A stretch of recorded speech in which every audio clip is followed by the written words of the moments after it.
between Mexico and Guatemala. They also agreed to expand part of the migrant protection policy that was announced by former DHS Secretary Kirstjen Nielsen back in December, and that would allow for asylum seekers to go back to Mexico. And Mexico says that they'll have things like health care, education, job opportunities available to these asylum seekers while they await adjudication on their cases back in the United States.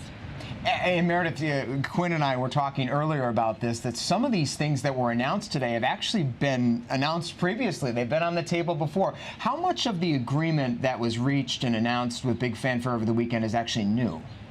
Well, you know, President Trump started off by declaring this as a major victory, but then he had to quickly change his tune and go on the defensive after everybody sort of put things together, and it seemed that these were just reaffirming agreements that were already made between Mexico and the United States. For example, this migrant protection policy that I talked about earlier, this was already announced by former DHS Secretary Nielsen back in December, and this is just more or less an expansion of that. And then today, Mexico's foreign minister went on the record and he said that this increase in National Guard troops by Mexico, they had already agreed to that a while ago. This was long in the works.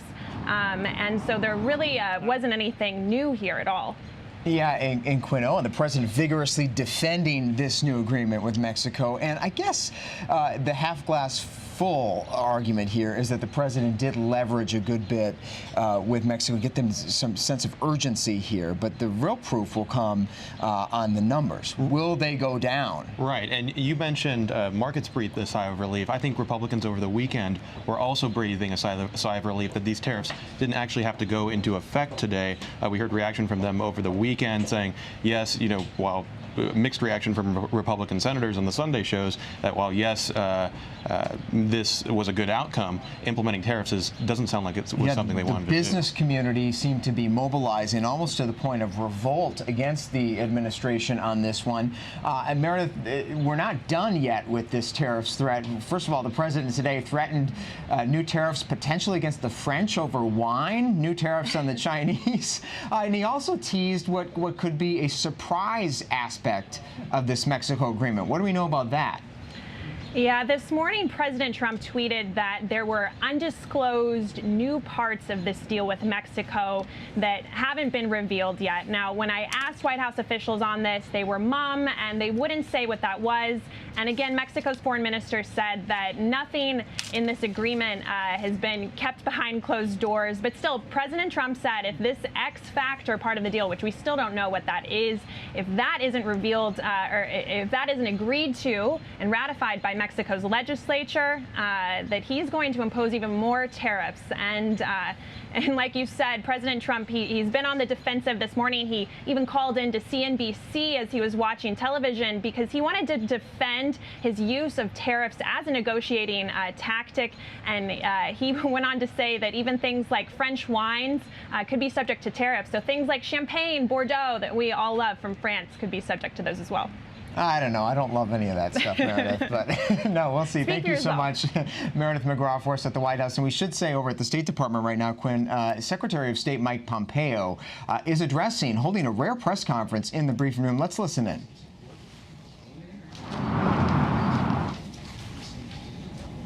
To get into the United States. This full-blown effort under the migration protocols is a big deal, and was something that we worked on very diligently with our Mexican counterparts over 2 days. And we'll pursue other cooperative efforts too. For much of last week, Foreign Secretary BARR and his team were excellent partners in all of this. We worked alongside them with our team here at the State Department. I've seen some reporting that says that these countless hours were nothing, that they amounted to a waste of time. I can tell you that the team here at the State Department believes full-throatedly that this is an important set of agreements, important set of understandings.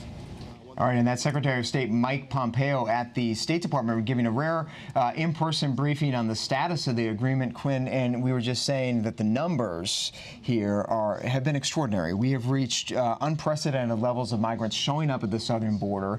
It is a crisis, and so it does sort of depend on whether the Mexicans in the deployment of their troops on their southern border can actually stop these flows. That's exactly right. And We do know that the numbers have been record-setting. We know that the administration has looked at those border crossing numbers as kind of a metric of success, and it was a big part of the big DHS shakeup that led to the ousting of the former Homeland Security Secretary Kirstjen Nielsen.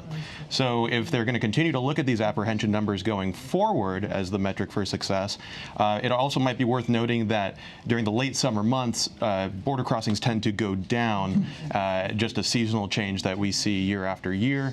And if they're looking at those numbers as the sole metric for how are we doing with these policies, how's the agreement with Mexico going, it could be more of a circumstantial change than a real result of whatever the United States agreed to with Mexico in these recent talks. As this deal was going down, as the president was pulling the plug on his tariffs threat, a delegation of United States mayors was actually in Mexico holding a first ever inaugural summit of U.S. mayors and Mexican mayors. They were down in Cabo.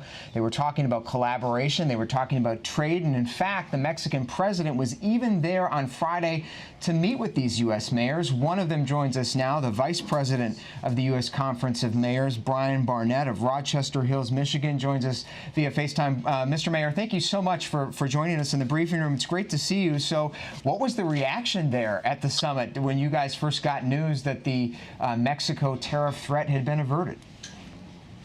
Well, thanks for having me. You know, obviously it was, we had this summit planned for a few months prior to some of the late-breaking tariff news. And so we were prepared to talk and did talk quite substantively about economic development and tourism and trade and so forth. But obviously with the threat of tariffs and that particular discussion out of Washington and with their foreign minister being in Washington, most of the discussion centered on migration and the impact of tariffs. And so you can imagine on day two, when after President Lopez Obrador had left our group, later on that day we found out that an agreement had been reached. There was just sort of mutual excitement about that deal because everyone had spent most of the time that day previous talking about the impact these tariffs would have both on the Mexican cities that were represented there and certainly on cities like mine in Metro Detroit, where there's a huge impact. Given the strength of the auto industry. What would that impact have been? I mean, we hear so much about the auto industry and auto parts coming from Mexico. How damaging would these 5% tariffs have been to Rochester Hills? Well, it would have been pretty substantive. Michigan's the #3 trading partner with Mexico, and largely that's mostly automotive. And I had most of my automotive government relations folks coming in to see me almost immediately once they found out that I had a leadership role on this trip.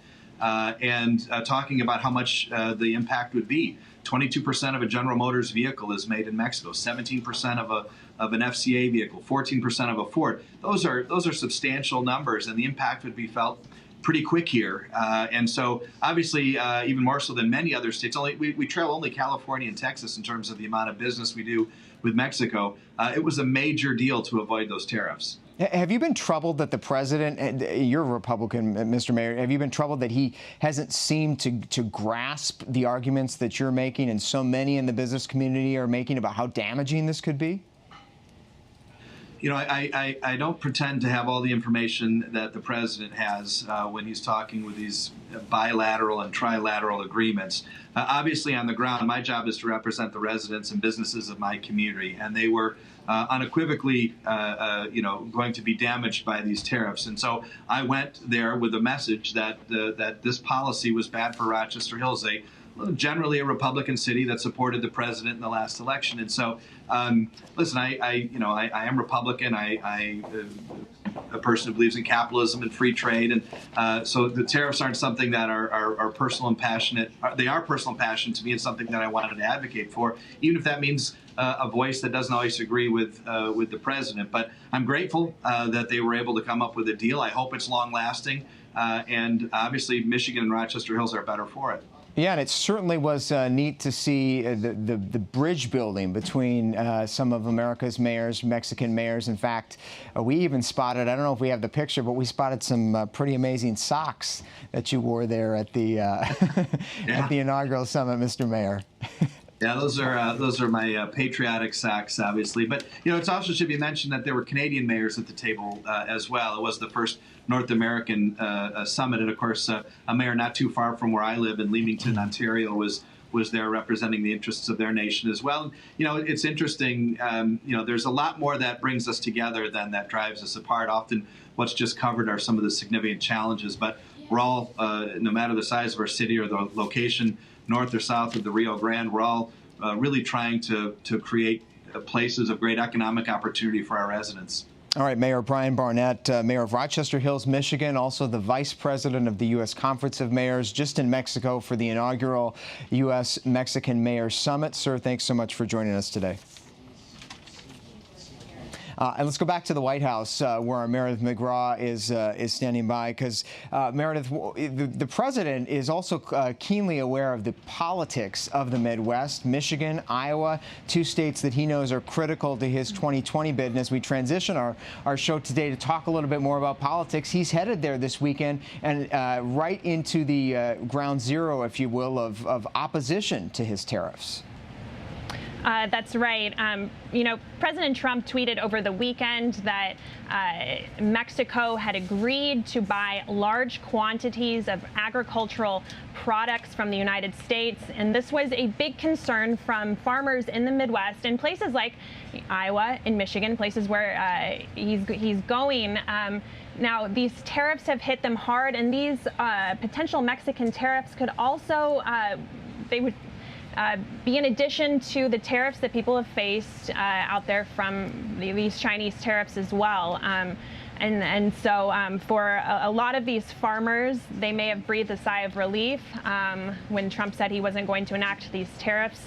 But still, there's a big question as to what exactly he was talking about when he said that Mexico was buying more agricultural products. And we know you're pressing for answers there at the White House. Meredith McGraw on the front lines for us. Thanks so much, Meredith. For a different perspective on this big story today, we're going to go down to Honduras, the point of origin for hundreds of thousands of those migrants that are showing up at the southern border. Our reporter, Victoria Mo Ramirez, is down in Honduras, in the country's capital, doing reporting, meeting with migrants. In fact, she just met with some who were deported from the United States. Vic, it's great to see you. So are people there paying attention to all this fight about tariffs, and what might they be saying about potential changes to asylum rules in the United States? Hey, Devin. Honestly, tariffs are not a topic of conversation here, because I think what people don't realize is that on the ground, there's people fighting to keep this country together. So everything that's going on back home regarding Mexico, tariffs, the president, it's not a focal point for people here, because people are worried about their economy, and they're also worried about the violence that's causing a lot of this shift up to the states. Yeah, I was going to ask you about the violence, because we hear so many stories from those migrants and those families embarking on these very dangerous journeys up to the southern United States border. They claim they want to, they're seeking asylum because they're claiming violence and very dangerous conditions at home. What have you seen firsthand there in Honduras? How bad is it? How dangerous is it? So the best way I can describe the situation here in Tegucigalpa, throughout all of Honduras, is this country feels that it's being strangled. And that strangulation consists of two hands, right? So you have the hand that's the violence, and the hand that's perceived by people to be corruption by their government. So as you mentioned, I did chat with some people, some migrants who actually got deported. But it was a 14-year-old boy. This 14-year-old boy had crossed the border with his dad. They spent 15 months in the States. They spent some time in detention centers. They were in San Antonio. They ended up settling in Pontiac, Michigan. And he managed to learn a good bit of English when we talked. And I asked him, what do you want to say to the people of the United States who think you were rightfully deported because what you did is illegal? And he said, we're not bad people. We just want opportunity, and we're not going to go over there to do bad things. And then I said, well, what do you want to be when you grow up, right? And he said, I wanted to be an astronaut. But, to do that, you have to go to the university, and that's just not going to happen here. And I responded to him, so you're telling me you no longer want to be an astronaut because you don't have the opportunities? And he said, no, I no longer want to be an astronaut. And then I followed up with, what if you went back to the States? Would you want to be an astronaut then? And he said, yes. People are losing hope. Hope is vanishing, and that's why we're also seeing people vanish. But the violence goes hand in hand with the federal government here. People are holding their president, Juan Orlando Hernandez, feet to the fire because they feel that he is not trying to protect them. They feel that if he really had a handle on the country, these gangs would be gone with. Yeah, fascinating to hear those stories of people fighting to stay in their country, fighting to make their country better. There are folks there in Honduras and many parts of Central America doing that. That's a fascinating perspective also. Totally interested in that story from a young migrant deported, dreams of being an astronaut. Incredible. We know there's much more coming from you, Victoria. You'll be down in the country for several more days. You're also, we should say, a fellow with the International Women's Media Foundation. So appreciate all your work, Victoria Mo Ramirez from Honduras. Thanks, Vic. Thanks, Devin. And back here now to Washington and some breaking news from Capitol Hill. There's the standoff between Democrats and the White House is over, at least temporarily, as it relates to materials from the Mueller report that Democrats are demanding they be handed. Our Justice reporter Alex Mallon is here. Alex, after weeks of stonewalling, there's been an agreement. Yeah. Help us break this down. The Justice Department says they're going to be giving some of these classified materials to the committee. So yeah, that's exactly what the breakthrough is. The Justice Department has now agreed to cooperate with the House Judiciary Committee and allow both Democrats and Republicans on the committee to come to the Justice Department and review documents, the underlying documents that contributed to Robert Mueller's report on obstruction. Now, so these are interview transcripts, FBI interview transcripts. Yes, all of that. And this is something that Democrats had initially requested. The Justice Department said Mueller's report speaks for itself. And that's actually pretty much what Mueller told us when he spoke at that press conference 2 weeks ago. But what this really does is kind of puts on hold all this talk of Democrats wanting to hold him in contempt of Congress. Now, what Democrats are going to be voting on tomorrow is this separate resolution that brings all of this subpoena fight into court. And so essentially their demands for things like Don McGahn's testimony, for other underlying evidence that will probably not be made accessible to them through this agreement. They're still going to try and fight for that and bring that to court. And essentially, the only movement that would create is if a judge rules that they have to hand over, that McGahn has to go testify before Congress, that BARR has to hand over these documents that he's so far not agreeing to hand over, and then they could be held in contempt of court versus contempt of Congress. Okay, so the contempt fight goes on, but for now, a rare breakthrough in this standoff, an agreement to turn over some of the documents that Mueller used to form his opinions on obstruction. Alex Mallon, thank you for that from the Justice Department. Well, it was a big weekend out on the campaign trail, especially in Iowa. 19 of the 23 Democratic presidential candidates were barnstorming the state. It was the largest gathering of so many Democratic candidates in Iowa at the same time yet this season. We know the president is headed to Iowa tomorrow. We're also 2 weeks out now from that first Democratic primary debate. So for more on where things stand in this race, I want to bring in Chris Donato. He's our political reporter joining us live from Cedar Rapids, Iowa. Also joined here at the Rim by Cheyenne Hazlitt. She's one of our reporters covering the campaign as well. Chris, want to start with you because even as the candidates swarmed to this state, we were getting a new look at where people stand in Iowa voters' minds with this new Des Moines Register poll. Give us the top lines. Hey, Devin. So, as you just said, the Des Moines Register and CNN released a poll over the weekend of likely Democratic caucus goers in Iowa, showing former Vice President Joe Biden leading the pack with about 24% of support.